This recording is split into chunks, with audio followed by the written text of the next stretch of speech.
Heureux celui dont la façon de procéder rencontre la qualité des temps. Si tu savais changer ton caractère quand les circonstances changent, ta fortune ne changerait point.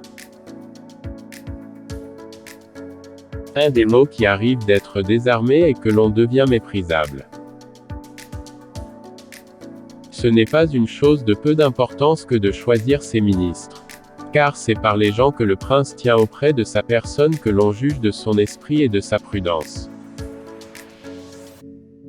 Le mal doit se faire tout d'une fois, comme on a moins de temps pour y goûter, il offensera moins. Le bien doit se faire petit à petit afin qu'on le savoure mieux. La chance est la maîtresse de la moitié de nos actions, et nous en laisse presque gouverner l'autre moitié. Il y a deux manières de combattre, l'une avec les lois, l'autre avec la force. La première est celle des hommes, la seconde celle des bêtes. Mais comme très souvent la première ne suffit pas, il est besoin de recourir à la seconde. Chacun voit ce que tu parais, peu perçoivent ce que tu es. Les bons conseils, d'où qu'ils viennent, il convient qu'ils naissent de la prudence du prince, et non la prudence du prince des bons conseils. Les hommes ne savent être ni entièrement bons, ni entièrement mauvais. Autant l'amour est aimable dans le cœur des jeunes gens, autant il est inconvenant dans celui qui a passé la fleur de l'âge. Ceux qui de particulier deviennent princes seulement par les faveurs de la fortune ont peu de peine à réussir, mais infiniment à se maintenir.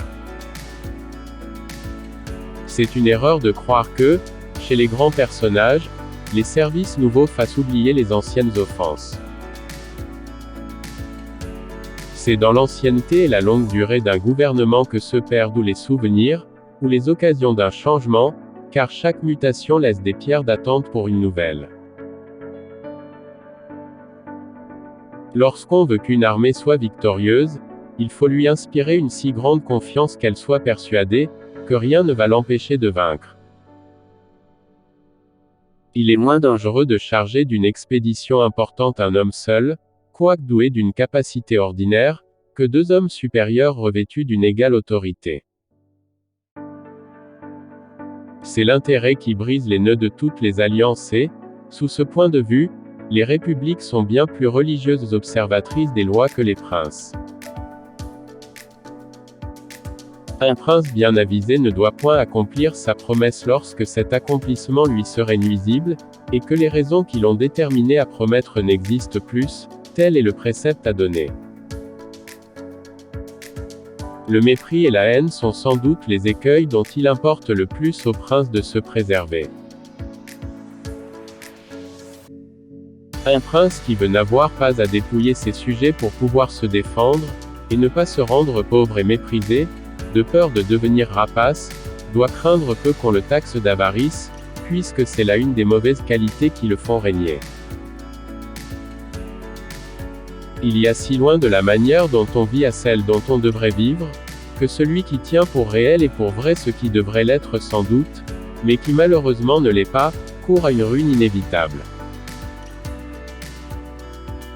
L'affection du peuple est la seule ressource qu'un prince puisse trouver dans l'adversité.